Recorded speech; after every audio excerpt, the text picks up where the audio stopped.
तो यहाँ से कोई वायर हिल जाता है, उसकी वजह से भी चला जाता है। हाँ,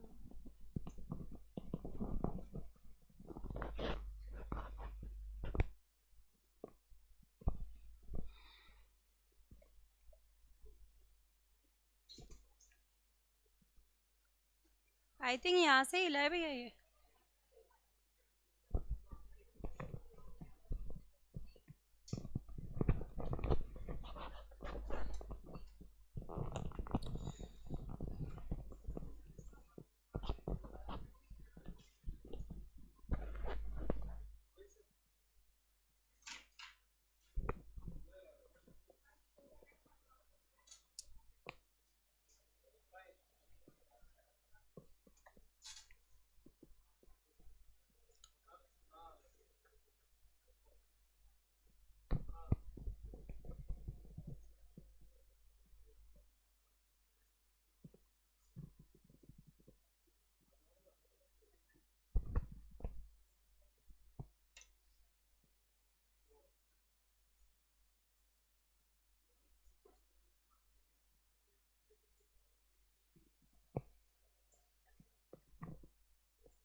यहाँ से कोई वायर वगैरह हिल जाता है जिससे ये चला जाता है।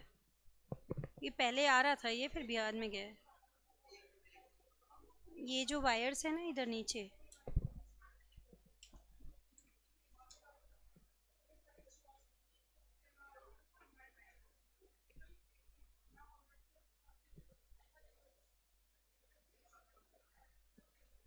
अब आ रहा है, देखो आ गया। चलो स्टार्ट करते हैं फिर हम तो, है ना। कैमरा भी सेटिंग करनी पड़ेगी आपको, कैमरा भी साइड में जा रहा है आई थिंक। लेट्स सी, हाँ साइड में जा रहा है।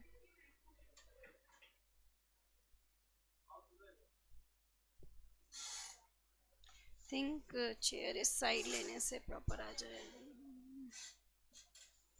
स्कैन भी done, ठीक है।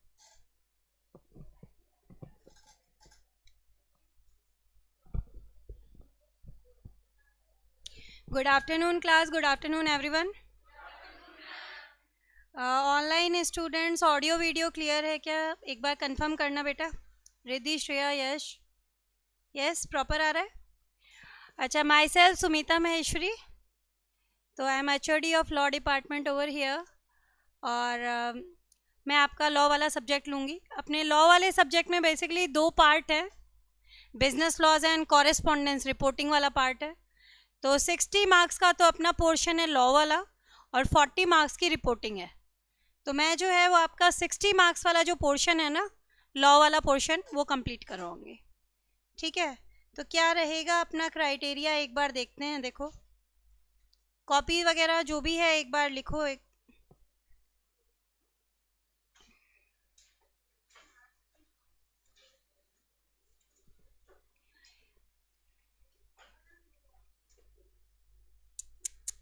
पेन कैसा चल रहा है ये, isn't working properly.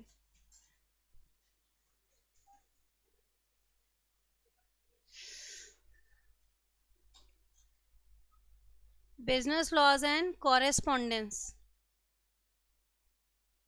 रिपोर्टिंग वाला पोर्शन है अपना।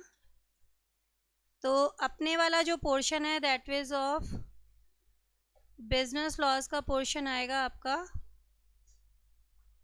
60 मार्क्स का, जबकि रिपोर्टिंग वाला पोर्शन रहेगा आपका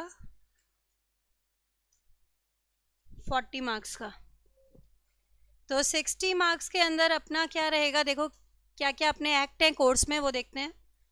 एक तो अपन को पढ़ना है यहाँ पर इंडियन कॉन्ट्रैक्ट एक्ट 1872,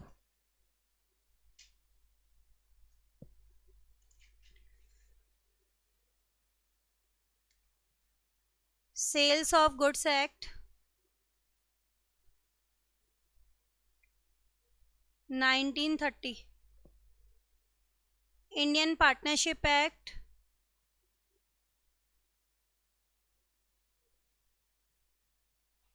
1932,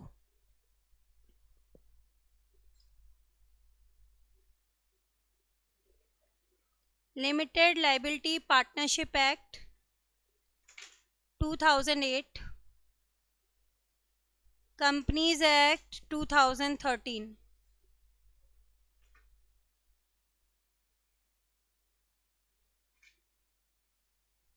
ये 5 एक्ट अपने कोर्स में है जो अपन को एक एक करके कवर करने हैं, और सबसे ज़्यादा जो बड़ा भी है और सबसे ज़्यादा इम्पॉर्टेंट भी है वो है आपका इंडियन कॉन्ट्रैक्ट एक्ट। इसका वेटेज है near about 25 to 30 marks. Secondly sales of goods act है, 12 to 15 मार्क्स तक के क्वेश्चन आते हैं इसमें।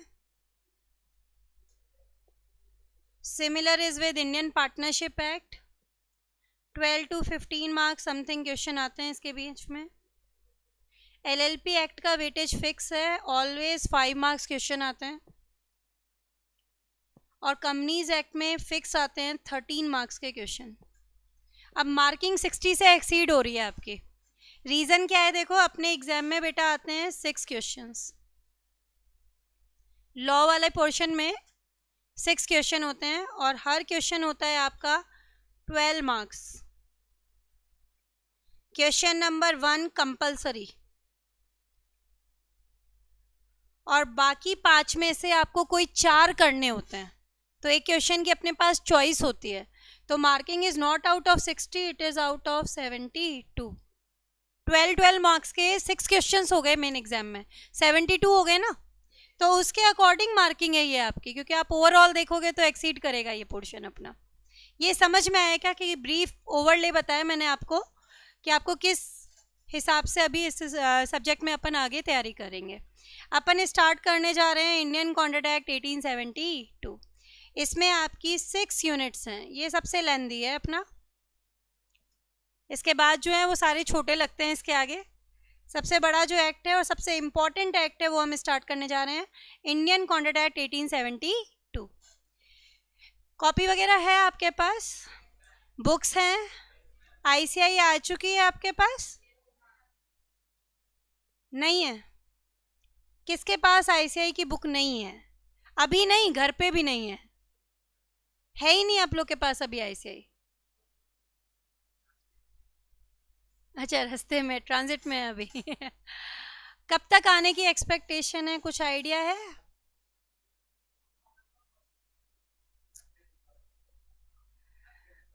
After Diwali, okay. तो एक काम तो कर सकते हैं अपन, क्योंकि ज़्यादा डिफरेंस नहीं है। आप कहो तो मैं पहली यूनिट, एमसीसी वाली बुक तो सबके पास होगी ना, तो फर्स्ट यूनिट उससे करा दूँ, और जब आप सबके पास आईसीआई आ जाएगी तो we will continue with that ICI, है ना। तो एक काम ये करेंगे अपन, अभी सबसे पहले अपन आज की क्लास अपनी इंट्रोडक्शन क्लास है, अपन आज पढ़ेंगे कि भाई आखिर ये कॉन्ट्रैक्ट होता क्या है। हेडिंग डालना Indian contract act 1872, Indian contract act 1872, unit 1 start करने जा रहे हैं।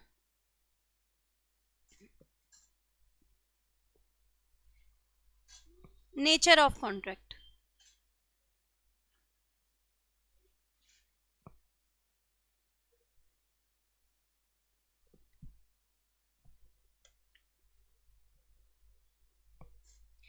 सबसे पहले तो अपने दिमाग में क्वेश्चन आता है कि ये एक्ट अपना एप्लीकेबल हुआ कब से था।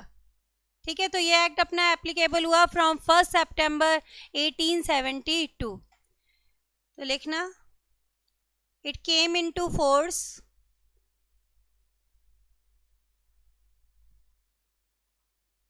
with effect from 1 September 1872।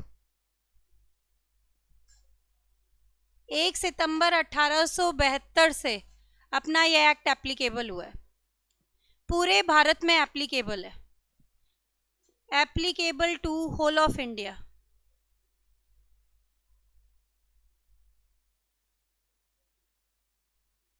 पहले जम्मू कश्मीर में नहीं लगता था, पर प्रेजेंटली बात करें तो जम्मू कश्मीर पे भी एप्लीकेबल है। आर्टिकल 35A वगैरह हटा दिया गया था ना, तो उसके बाद में अब आज के दिन बात करें तो क्या है, जम्मू कश्मीर में भी एप्लीकेबल है। ठीक है, अपना ये इंडियन कॉन्ट्रैक्ट एक्ट जो है, इसके दो पार्ट्स हैं, पार्ट 1 और पार्ट 2। पार्ट 1 के अंदर आते हैं अपने general principles,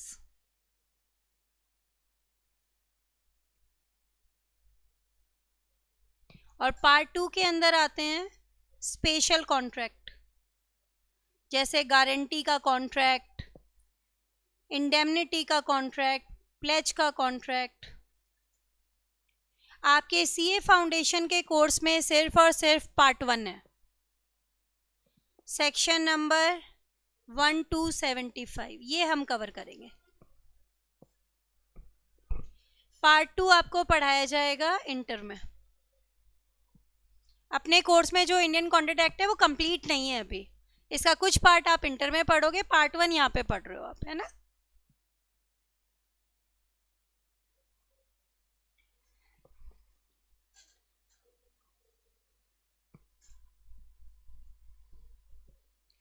It is not an absolute act.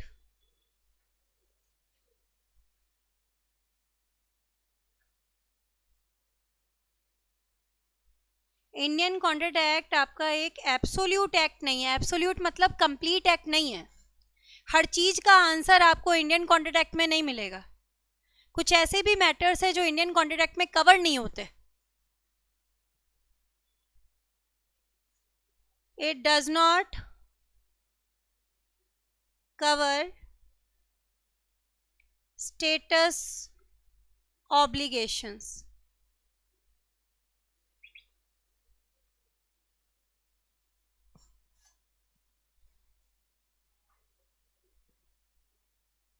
अपना इंडियन कॉन्ट्रैक्ट एक्ट सिर्फ उन्हीं ऑब्लिगेशंस पर लगता है विच arise by way of agreement, which arise by way of contract, ठीक है। लेकिन ये उनके ऊपर एप्लीकेबल नहीं है विच अराइज अदर देन कॉन्ट्रैक्ट, जिनको हम क्या बोलते हैं, स्टेटस ऑब्लिगेशन। स्टेटस ऑब्लिगेशन मतलब विच arise other then contract,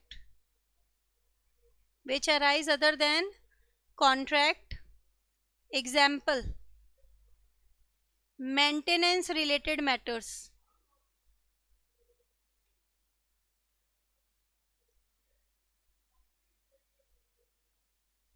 judgment of court,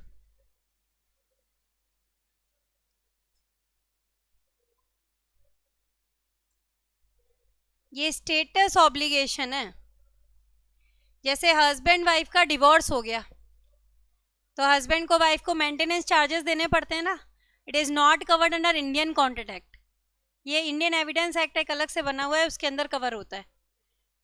दूसरा क्या है, जजमेंट बाय कोर्ट, कोर्ट का डिसीजन आया, जजमेंट आया, तो वो भी पार्टीज का एग्रीमेंट थोड़ी ना है, ये कॉन्ट्रैक्ट एक्ट इस पे एप्लीकेबल नहीं होता।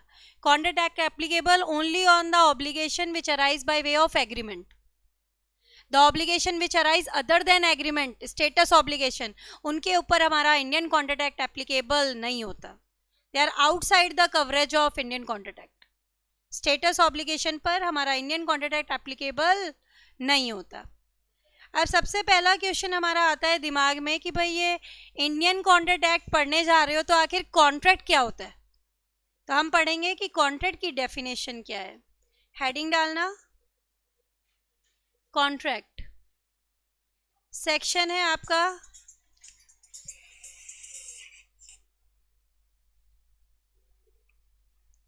2H।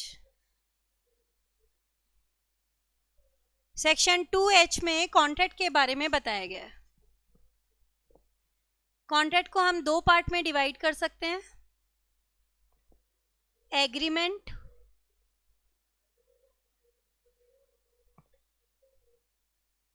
Enforceable by law.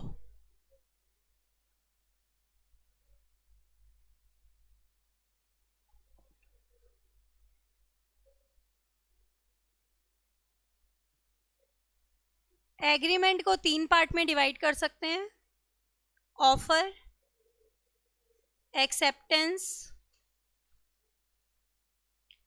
Consideration.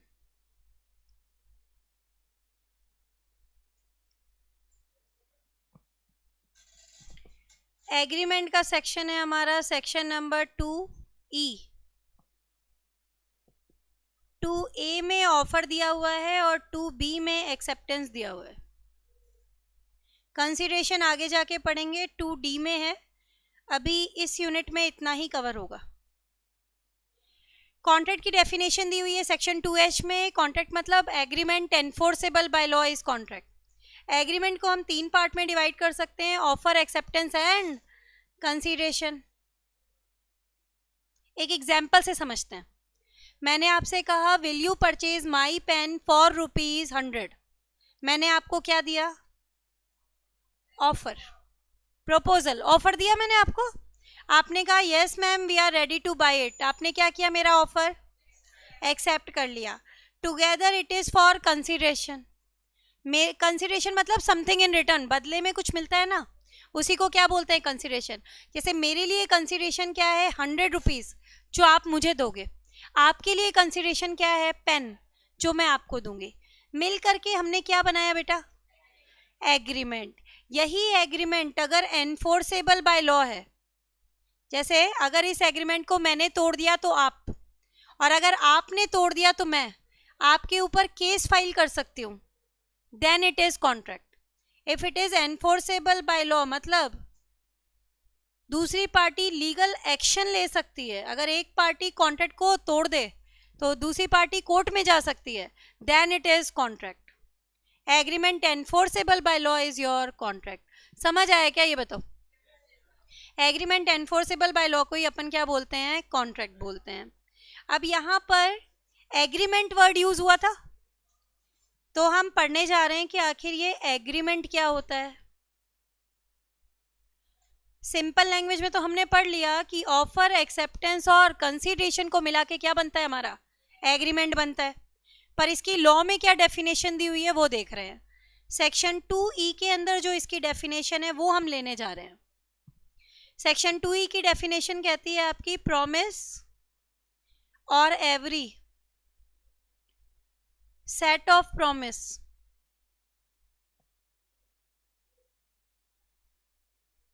forming consideration for each other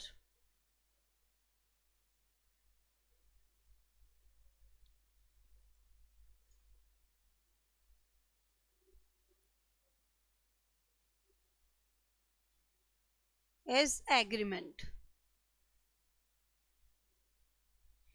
Promise or every set of promise forming consideration for each other is agreement. Law की डेफिनेशन ये है। अब हमें पता लगाना पड़ेगा कि आखिर प्रॉमिस क्या होती है, क्योंकि इस डेफिनेशन से तो हमें पता ही नहीं चला। हमने क्या पढ़ा था? Offer plus acceptance plus consideration. तो पहले क्या देखना पड़ेगा कि आखिर ये प्रॉमिस क्या होती है। तो प्रॉमिस वर्ड को कैसे डिफाइन किया है वो देखते हैं एक बार। प्रॉमिस की डेफिनेशन भी उसी सेक्शन में दी हुई है जिसमें एक्सेप्टेंस की डेफिनेशन दी हुई है, section number 2B। An offer when accepted becomes a promise. An offer when accepted becomes a promise.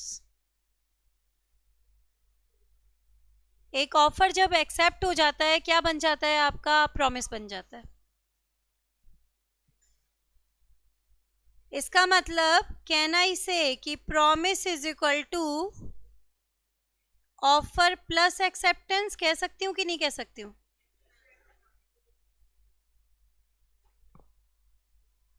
ठीक है। अब इसकी डेफिनेशन अगर आप देखोगे आपको समझ में आ जाएगा।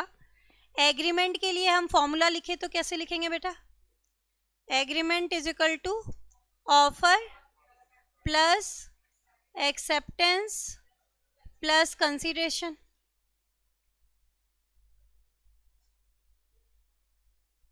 अब एग्रीमेंट की डेफिनेशन पढ़ो, आपने जो अभी अभी पढ़ी थी। प्रॉमिस और एवरी, देखो ऑफर प्लस एक्सेप्टेंस प्रॉमिस हुआ ना, तो हम क्या बोल रहे हैं, पढ़ो इसे। प्रॉमिस और every set of promise forming consideration for each other is agreement. Promise और every set of promise, set मतलब group of promise, forming consideration for each other is agreement. ऐसे डेफिनेशन बनाइए इसकी। प्रॉमिस और every set of promise forming consideration for each other is agreement.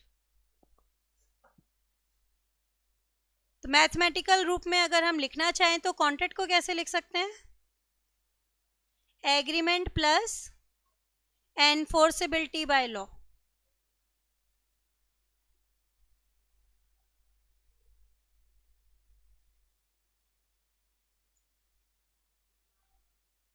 यहां तक समझ में आया क्या, ये बताओ मुझे। ठीक है, हमने पढ़ा अभी कॉन्ट्रैक्ट क्या होता है, एग्रीमेंट एनफोर्सेबल बाय लॉ को हम कॉन्ट्रैक्ट बोलते हैं। एग्रीमेंट क्या होता है, offer plus acceptance plus consideration. ठीक है, एग्रीमेंट की डेफिनेशन पढ़ी, प्रॉमिस और every set of promise forming consideration for each other is agreement. Promise की डेफिनेशन पढ़ी, an offer when accepted becomes a promise. ठीक है, ये सब हमने पढ़ा। अब एक स्टेटमेंट मैं बोलूंगी, आपको बताना है कि सही है या गलत है, ये बताना है। ठीक है, all agreements are not contract but all contracts have an agreement. Answer screen पे ही है, एक बार अच्छे से समझना। All agreements are not contract but all contracts have an agreement. सही है कि नहीं, बताओ। सही है, सारे एग्रीमेंट कॉन्ट्रैक्ट नहीं होते, सारे एग्रीमेंट कॉन्ट्रैक्ट नहीं होते, सिर्फ वही एग्रीमेंट जो एनफोर्सेबल बाय लॉ है वो कॉन्ट्रैक्ट है। लेकिन हर कॉन्ट्रैक्ट में एक एग्रीमेंट जरूर होता है। यही बोला ना मैंने, all agreements are not contract but all contracts have an agreement. ठीक है, समझ में आई ये चीज। तो अब इसी चीज को हम क्या करेंगे, प्रूव करेंगे। हमारी हेडिंग आएगी, अब नेक्स्ट हेडिंग डालना, ऑल एग्रीमेंट्स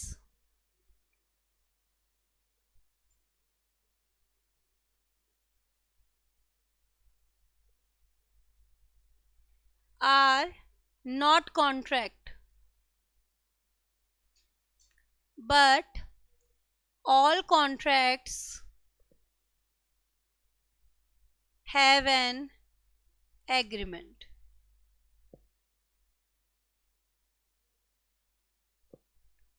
ये मेन हेडिंग है, इसको प्रूव करेंगे। अभी हम कैसे प्रूव करेंगे, सब हेडिंग डालेंगे, फॉलोइंग्स आर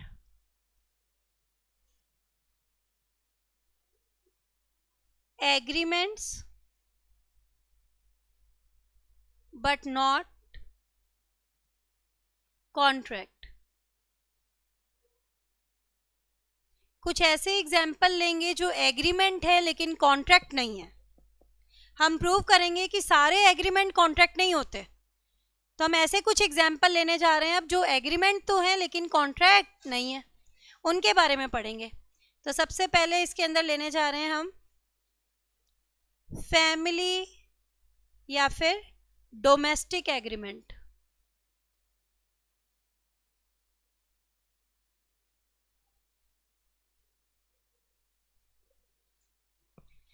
फैमिली और डोमेस्टिक एग्रीमेंट, मैंने मेरे भाई को प्रॉमिस कर दिया कि मैं बर्थडे पर उसको गोल्ड चेन दिलाऊंगी। इन केस नहीं दिला पाई तो क्या मेरे पे केस फाइल कर सकता है क्या? It is only a family agreement. No intention to create legal obligation. No intention to create legal obligation. No intention to create legal obligation.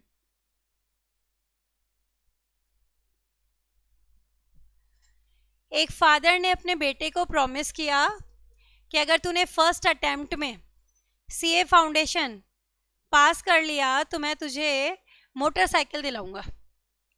अब हुआ क्या, बच्चे ने एमसीसी में कोचिंग ली, उसकी रैंक भी बन गई, पर पापा ने तो मोटरसाइकिल नहीं दिलाई। अब वो बेटा अपने पापा पे केस फाइल करना चाहता है, कर सकता है क्या? मरना थोड़ी ना है, पिटेगा और बोले लॉ तूने ज़्यादा पढ़ ली। ठीक है, एग्रीमेंट है, फैमिली एग्रीमेंट है, not enforceable by law, no intention to create legal obligation. समझ आई चीज़ की नहीं आई बताओ? लॉ कहता है ओरल प्रोमिसेस जितनी करनी है उतनी करो, कोई दिक्कत नहीं है, लेकिन रिटन साइन रजिस्टर्ड मत करके देना, क्योंकि अगर रिटन साइन और रजिस्टर्ड हो गया तो ये बिना कंसिडरेशन के भी वैलिड कॉन्ट्रैक्ट बना देगा। जैसे फादर ने अपनी प्रॉपर्टी ट्रांसफर की अपने बेटे को, फादर को कुछ मिलता है? नहीं मिलता। लेकिन अगर ये एग्रीमेंट तुम्हारा रिटन है, साइंड है, रजिस्टर्ड है, तो फादर खुद भी चाहे तो ये प्रॉपर्टी वापस नहीं ले सकते। It becomes a valid contract. ठीक है, बट इफ फैमिली एग्रीमेंट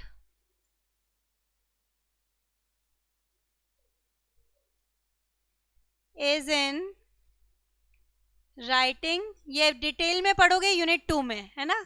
एक आइडिया दे दिया मैंने, रिटन है, in writing, signed and registered, then it will make a, एक second,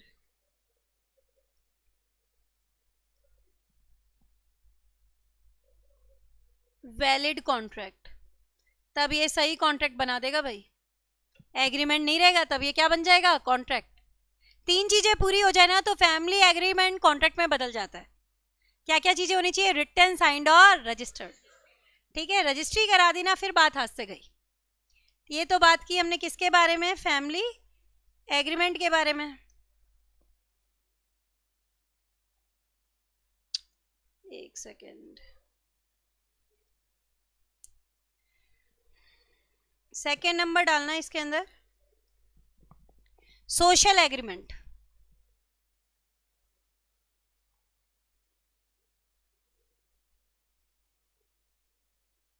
we all live in society.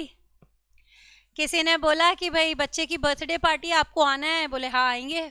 Marriage party आपको अटेंड करना है, बोले हाँ जरूर करेंगे। नहीं जा पाए तो क्या अपने अगेंस्ट केस फाइल हो सकता है क्या? नहीं हो सकता। क्यों नहीं हो सकता? No intention to create legal obligation. Again same line लिखेंगे, no intention to create legal obligation.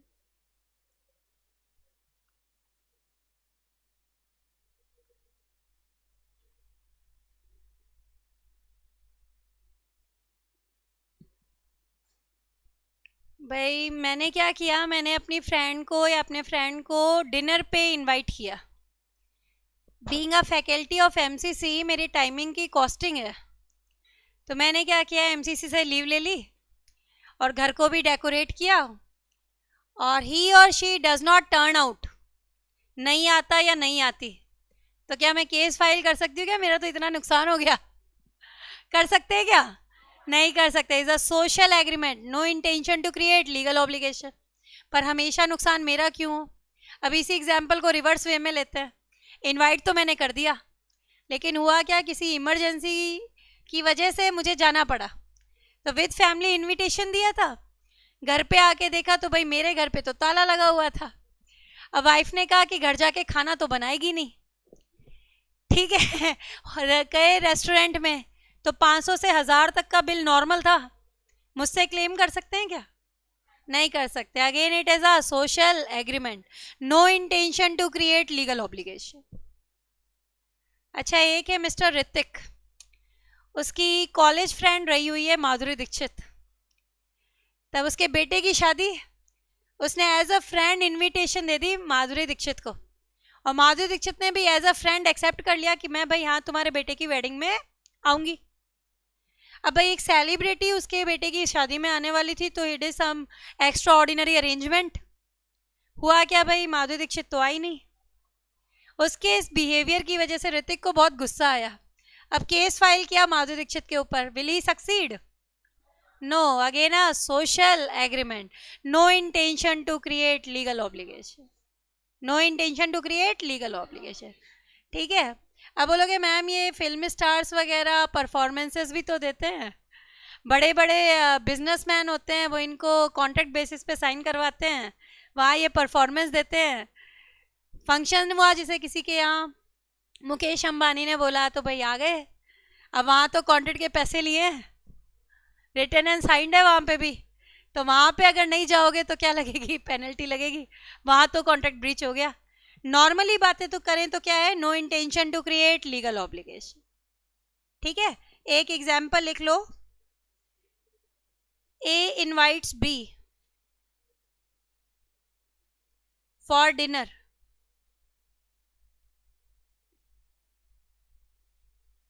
B does not come, A sues B, sues word का मतलब क्या होता है, केस फाइल करना, ए ने बी पे केस फाइल कर दिया, will he succeed, no, he will not succeed,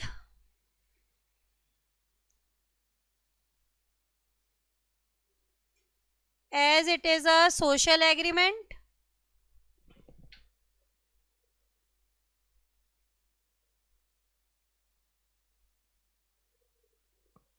there is no intention to create legal obligation, there is no intention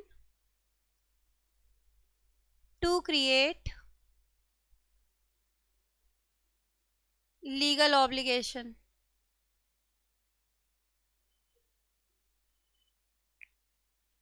आज मैं आपको बेसिक्स पढ़ा रही हूँ, ठीक है। सोशल एग्रीमेंट होते हैं, कॉन्ट्रैक्ट नहीं होते। नेक्स्ट लेते हैं, इसके अंदर थर्ड नंबर हमारा आएगा पॉलिटिकल एग्रीमेंट। कुछ एग्जांपल्स दे रही हूँ मैं आपको इस कैटेगरी में। नेक्स्ट है हमारा पॉलिटिकल एग्रीमेंट।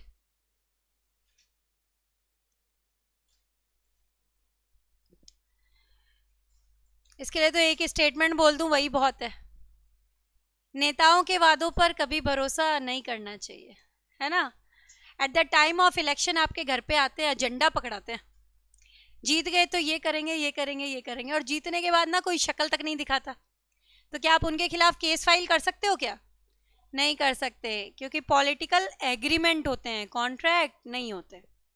समझ आई चीज की नहीं आई? एक लाइन लिखा देती है, देखो, never trust the promises made by politicians.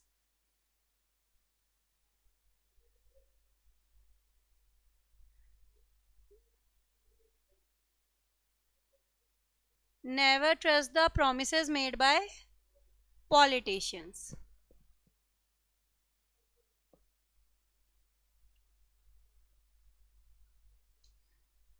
ठीक है, तो मैंने आपको कुछ आइडिया दिया है कि भाई एग्रीमेंट अलग है, कॉन्ट्रैक्ट अलग है। ठीक है, तो अब हम इतना पोर्शन जो हमने पढ़ा है आज, वो हम किससे लेने जा रहे हैं? आईसीआई से।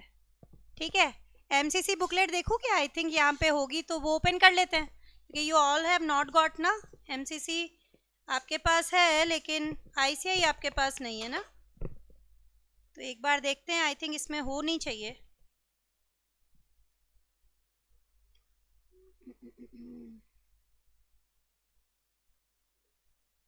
एक मिनट,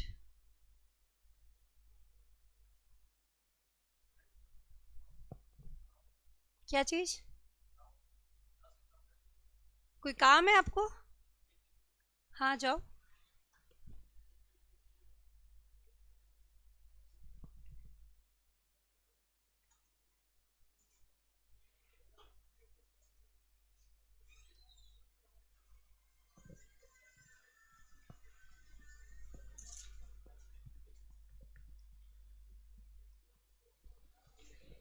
चलो फिर, मैंने बुक खोली है आपकी एमसीसी वाली, क्योंकि अपने सबके पास आईसीआई है नहीं ना, तो यूनिट 1 हम इससे कर लेते हैं, है ना। और जब आपके पास आईसीआई आ जाए तो बता देना मुझे, फिर आईसीआई से कंटिन्यू कर लेंगे, कि भाई एक बेस बुक तो होनी चाहिए ना। और इसमें हमें पेन है क्या हमारे पास? यस है, ऑलरेडी है, we have got it.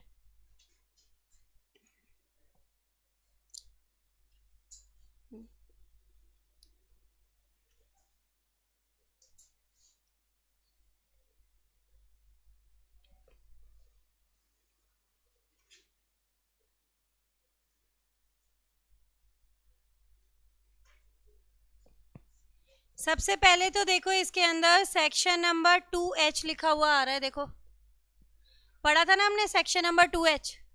Agreement enforceable by law is your contract, definition है कॉन्ट्रैक्ट की। फिर क्या आ रहा है कि कॉन्ट्रैक्ट में दो चीजें होनी चाहिए, एक तो एग्रीमेंट और एक एनफोर्सेबिलिटी बाय लॉ। एग्रीमेंट की डेफिनेशन दी हुई है सेक्शन नंबर 2E में। Every promise and every set of promise forming consideration for each other is agreement. 2B के अंदर प्रॉमिस के बारे में बताया, पहले एक्सेप्टेंस बताया है, फिर प्रॉमिस बताया। When the person to whom proposal is made signifies his assent, proposal is said to be accepted. Proposal का मतलब होता है ऑफर। जिस पर्सन को ऑफर दिया गया है वो हाँ बोल दे तो ऑफर एक्सेप्ट हो जाता है, और ऑफर एक्सेप्ट होने के बाद क्या बनेगा, प्रॉमिस। यही लिखा था हमने, offer when accepted becomes a promise. ये आपको अलग से दोबारा सारे पॉइंट्स लेने की जरूरत नहीं है। एग्रीमेंट के लिए इन्होंने लिखा है ऑफर प्लस एक्सेप्टेंस, पर डेफिनेशन से साफ पता चलता है कि इसमें कंसीडरेशन भी इंक्लूडेड है। ये आईसीआई का ही कॉपी पेस्ट है, आईसीआई का ही कॉपी पेस्ट है, तो इसमें अपन ने कुछ नहीं लिखा है, बस क्वेश्चन आंसर फॉर्मेट है और कुछ नहीं है। एनफोर्सिबिलिटी बाय लॉ दिया हुआ है। एनफोर्सिबिलिटी बाय लॉ मतलब एग्रीमेंट को कॉन्ट्रैक्ट बनने के लिए must give rise to legal obligation, it should be enforceable by law. मतलब एक पार्टी ने अगर तोड़ दिया एग्रीमेंट को तो दूसरी पार्टी केस फाइल कर सकती है, तभी ये तुम्हारा कॉन्ट्रैक्ट है, अदरवाइज कॉन्ट्रैक्ट नहीं है। कॉन्ट्रैक्ट के अंदर इन्होंने बताया agreement plus enforceability by law. Contract को डिवाइड किया, offer, acceptance, consideration, agreement plus enforceability by law. Agreement को 3 पार्ट में डिवाइड कर दिया। एग्जाम्पल भी एक दिया है इन्होंने, देखो A agrees with B to sell the car for ₹2 lakh. एक पार्टी का राइट दूसरे पार्टी की ऑब्लिगेशन होता है। जैसे मैंने आपसे बोला कि मैं अपना पेन आपको बेचूंगी ₹100 में और आप रेडी हो गए, it's my right to receive ₹100, it's your obligation to give me ₹100। It's your right to receive the pen, it's my obligation to give you the pen. बस पेन की जगह क्या कर दो, कार। अब पढ़ के देखो एग्जाम्पल। ए की ऑब्लिगेशन बनती है कार दे, और बी की राइट बनता है to receive the car. B की ऑब्लिगेशन है टू पे ₹, ए का राइट है टू रिसीव ₹2 लाख। ठीक है। इसके बाद में आया obligation to maintain wife and children, judgment of the court, these are status obligation, they are outside the scope of Indian Contract Act. इसके ऊपर हमारा इंडियन कॉन्ट्रैक्ट एक्ट एप्लीकेबल नहीं होता। इंडियन कॉन्ट्रैक्ट एक्ट सिर्फ उन ऑब्लिगेशंस पे लगता है बेटा विच arise by way of agreement, which arise by way of agreement. अच्छा, अब देखो बात करेंगे एग्जाम पॉइंट ऑफ व्यू से। ये सारी बातें तो हुई समझाने वाली, अब लर्न करने की बात करेंगे। एग्जाम में क्वेश्चन आ गया एक तो कि what is the difference between agreement and contract. एक तो ये चार्ट पढ़ना है, कुछ भी नहीं है। देखो आप इससे लोअर क्लासेस में 3 कॉलम बनाते आए हो डिफरेंसेस के बेटा, या 2 बनाते आए हो? 3 कॉलम ही बनाते आए हो, तो बेसिस ऑफ डिफरेंस का कॉलम भी इक्वली इंपॉर्टेंट है, इसके भी मार्क्स हैं यहाँ पर। सबसे पहले सेक्शन, एग्रीमेंट का सेक्शन 2E, कॉन्ट्रैक्ट का सेक्शन 2H पढ़ चुके हैं अपन। सेकंड देखो मीनिंग, मीनिंग में दोनों साइड क्या डालोगे, डेफिनेशन। डेफिनेशन है या नहीं है पढ़ के देख लो एक बार। प्रॉमिस और every set of promise forming consideration for each other, agreement enforceable by law. और फिर फॉर्मूला डाल देना, offer plus acceptance plus consideration, agreement plus enforceability bye law. अगर आप ऑफर प्लस एक्सेप्टेंस भी डालोगे तो सही है, क्योंकि आईसीआई ने इतना ही डाला है। बेटर वे क्या है, offer plus acceptance plus consideration. Scope की बात करते हैं, कौन सा बड़ा शब्द है, agreement. Agreement can be moral, immoral, legal, illegal, social भी हो सकता है, फैमिली भी हो सकता है। Contract has to be always legal, always moral, कभी भी वो पब्लिक पॉलिसी के अगेंस्ट में नहीं हो सकता। Agreement is a wider term, इसमें लीगल और सोशल दोनों आते हैं। Contract is a narrow term, it only includes legally enforceable agreement. इसमें सिर्फ लीगल आता है, सिर्फ कौन से आएंगे? लीगल वाले। लीगल ऑब्लिगेशन, एग्रीमेंट से जरूरी नहीं है कि भाई लीगल ऑब्लिगेशन क्रिएट हो, कॉन्ट्रैक्ट से हमेशा लीगल ऑब्लिगेशन क्रिएट होती है। एक पार्टी ने कॉन्ट्रैक्ट को तोड़ दिया तो दूसरी पार्टी केस फाइल कर सकती है। क्या लिखा हुआ है देखो एक बार, it may not create legal obligation, it always creates legal obligation. ठीक है, उसके बाद में देखो, एग्रीमेंट से जरूरी नहीं है पार्टीज को राइट्स मिले, कॉन्ट्रैक्ट में हमेशा पार्टीज को कुछ ना कुछ राइट जरूर मिलता है। एक पार्टी ने कॉन्ट्रैक्ट को तोड़ा तो दूसरी पार्टी हमेशा केस फाइल कर सकती है। तो agreement does not always grant right to parties, contract always grant certain rights to every party. Contract में पार्टीज को राइट मिलता है, एक पार्टी ने कॉन्ट्रैक्ट को तोड़ा तो दूसरी पार्टी केस फाइल कर सकती है। लास्ट बात करेंगे किसके बारे में? Nature. All agreements are not contract but all contracts are agreement. समझ आई चीज की नहीं आई? बताओ बेटा। तो ये आपको करना है, बाकी समझने की बात थी। क्वेश्चन फॉर्म में पूछे तो ये पूछा जा सकता है, एक और तरीके से ये क्वेश्चन पूछा जा सकता है कि ये लास्ट वाला स्टेटमेंट बना के दे दिया। आईसीआई के पीछे का एक क्वेश्चन है, इस यूनिट के एंड की तरफ ही लिखा हुआ मिलेगा। मैं बहुत ज़्यादा आगे आ गई।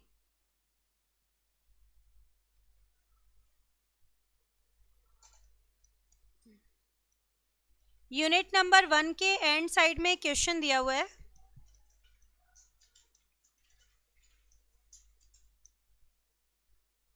All agreements are not contract but all contracts have an agreement.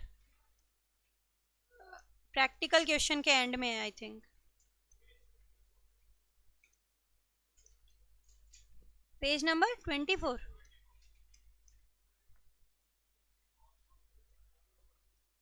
ये क्वेश्चन है देखो, मॉक टेस्ट पेपर में दिया हुआ है आईसीआई के।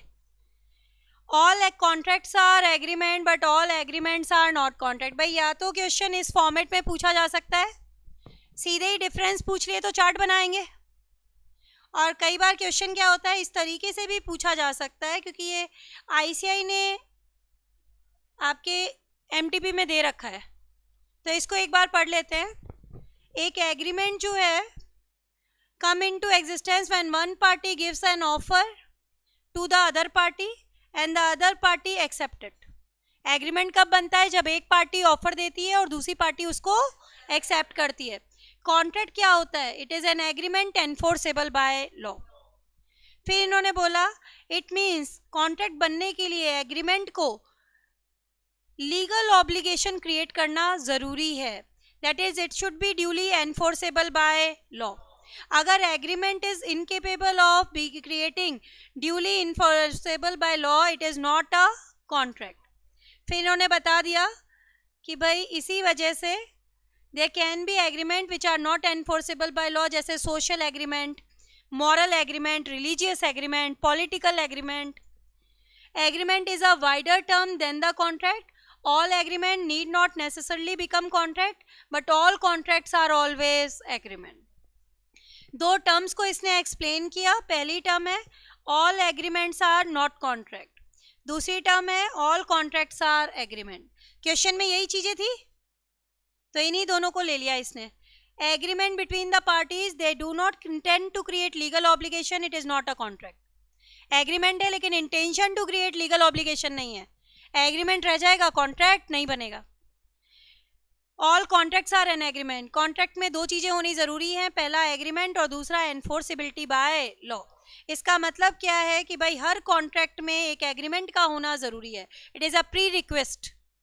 हर कॉन्ट्रैक्ट में एक एग्रीमेंट होना जरूरी है। Therefore it is true to say that all contracts are agreement. So we can say agreement without, there can be an agreement without a contract but there cannot be a contract without a agreement। ठीक है, अगर हम याद करने की form में बात करें तो आज के लेक्चर में आपको दो चीजें याद करनी है, क्योंकि लॉ आप बुक देखोगे तो बेटा बुक तो बल्क में है, बहुत सारी चीजें ये मॉड्यूल मिलेगी आपको, एक एक लाइन तो आप याद नहीं कर सकते। कुछ चीजें होती है बेटा समझने के लिए और कुछ होती है याद करने के लिए, जिन पे क्वेश्चन आता है। तो क्वेश्चन जो बनाना आज के टॉपिक पे वो क्या बनता है, क्वेश्चन आपका बनता है कि भाई या तो डायरेक्ट क्वेश्चन कि what is the difference between agreement and contract, वो चार्ट, उसके जो 4 पॉइंट थे सेक्शन के नीचे वाले 4 पॉइंट, वो आपको अच्छे से करने हैं। और एक ये क्वेश्चन, इस टॉपिक में अभी तक यही क्वेश्चन आपके एग्जाम में आता है, ठीक है ना? यहां तक कर लोगे, बताओ मुझे।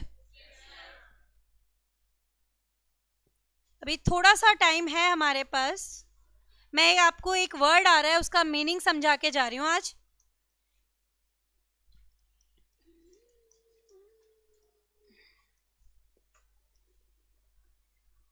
सेकेंड क्वेश्चन हमारा दिया हुआ है, what are essential elements of valid contract. तो मैं आपको सिर्फ इसी का मीनिंग बताने जा रही हूँ कि आखिर इस वैलिड वर्ड का मतलब क्या होता है। जैसे अभी तो मैं ये मान के चल रही हूँ आपको लॉ का बिल्कुल नॉलेज नहीं है, जीरो है एकदम, ठीक है? तो मैं उसी बेसिस के अकॉर्डिंग समझा रही हूँ आपको। अगर मान लो हम बोलते हैं कोई चीज़ सही है और कोई चीज़ गलत है, नॉर्मल लैंग्वेज में बात करते हैं कि ये चीज़ सही है, ये चीज़ गलत है, तो लॉ की लैंग्वेज में जो सही है ना उसको बोला जाता है वैलिड, और जो गलत है उसको बोलेंगे वॉइड। जो सही है उसको क्या बोलूंगी, वैलिड, और जो गलत है उसको क्या बोलूंगी, वॉइड। वैलिड का मतलब एनफोर्सेबल बाय लॉ,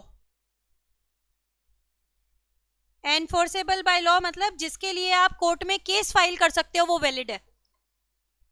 और वॉइड का मतलब नॉट एनफोर्सेबल बाय लॉ, जिसके लिए आप केस फाइल नहीं कर सकते। हेडिंग क्या आ रही है, what are the essential elements of valid contract, मतलब एक सही कॉन्ट्रैक्ट के अंदर क्या क्या चीजें होनी चाहिए। क्वेश्चन का मतलब समझ में आया क्या, कि एक सही कॉन्ट्रैक्ट के अंदर क्या क्या चीजें होनी जरूरी है। तो एक सही कॉन्ट्रैक्ट के अंदर दो तरीके की चीजें इन्होंने क्लासिफाई की हैं। एक तो बोली सेक्शन 10 वाले ये चीजें होनी जरूरी है, और एक बोला सेक्शन 10 में तो नहीं दी हुए हैं लेकिन फिर भी ये चीजें तो होनी चाहिए। टोटल कितने पॉइंट है, 11 पॉइंट्स। टोटल कितने पॉइंट्स आ रहे हैं हमारे, 11 पॉइंट्स। इनको हम डिटेल में लेंगे कल, ये क्वेश्चन हम कवर करेंगे कल, ठीक है? Essential element of valid contract, यानी कि एक सही कॉन्ट्रैक्ट में क्या क्या चीजें होनी चाहिए। अगर आज आप करना चाहते हो तैयारी तो आपके लिए दो चीजें हैं, एक तो है आपका डिफरेंस, और एक है all agreements are not contract but all contracts are agreement. ये दो क्वेश्चन आप रेडी कर सकते हो, कर लोगे बताओ? मेरे साथ साथ तैयारी करोगे तो तुम्हें दिक्कत नहीं आएगी, लेकिन अगर आपने इस टॉपिक को अक्यूमुलेट कर लिया ना, इकट्ठा कर लिया, तो आपको दिक्कत आएगी, क्योंकि एक तो बेटा नया सब्जेक्ट है आपके लिए, है ना? तो थोड़ा सा एक्स्ट्रा एफर्ट मांगता है बाकी सब्जेक्ट्स के अकॉर्डिंग। बाकी में क्या अपनी अकाउंट्स पढ़ी हुई होती है, किसी की मैथ्स पढ़ी हुई होती है, किसी की इको पढ़ी हुई होती है, एक सब्जेक्ट तो पढ़ा हुआ होता है। रिपोर्टिंग की बात करेंगे तो रिपोर्टिंग भी हम शुरू से लोअर क्लासेस से पढ़ते आ रहे हैं, इंग्लिश है वो नॉर्मल कम्युनिकेशन, ठीक है? तो ये सब्जेक्ट हमारे लिए पूरा नया होता है। तो यहाँ पे मैम कुछ आपको याद करने को भी बोलेगी और कुछ केस स्टडीज भी आती है। दोनों तरीके के क्वेश्चन हमारे एग्जाम में आते हैं। एक तो होते हैं केस स्टडी, एक सिनेरियो बना के दे दिया और आपको उसके अंदर आंसर बताना है, और एक डायरेक्ट क्वेश्चन। आज के टॉपिक में दो डायरेक्ट क्वेश्चन मैंने आपको बताए, दोनों डायरेक्ट क्वेश्चन है, एज इट इज आ जाए तो एज इट इज आंसर जाएगा, ठीक है? तो एक बार आज यहाँ तक करो, फिर अपन करते हैं आगे, है ना? कोई क्वेरी है बेटा आप मुझसे पूछ सकते हो, रिद्धि, श्रेया, यश, योगेश, एनीवन बेटा? If you have any query you can ask, और अगर क्वेरी नहीं है तो एक बार नो डाउट टाइप करना है ना?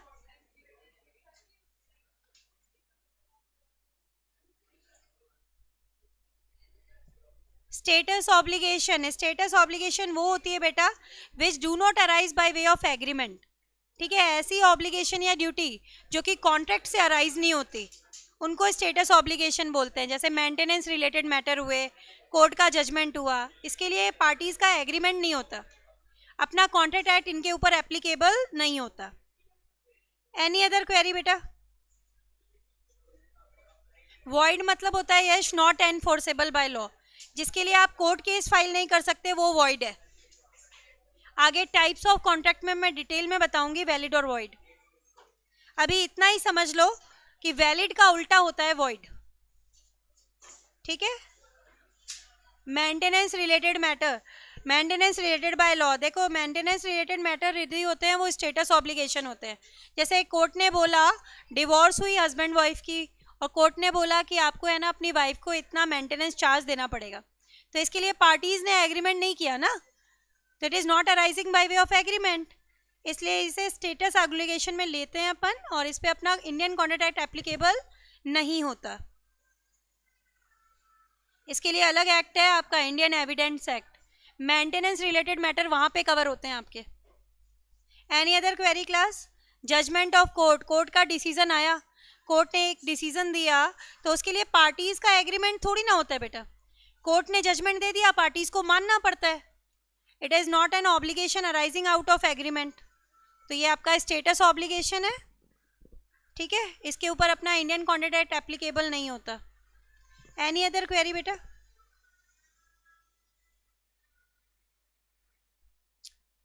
हाँ भाई, श्रेया, यश, योगेश, रिद्धि, एनीवन, कोई क्वेरी बची बेटा?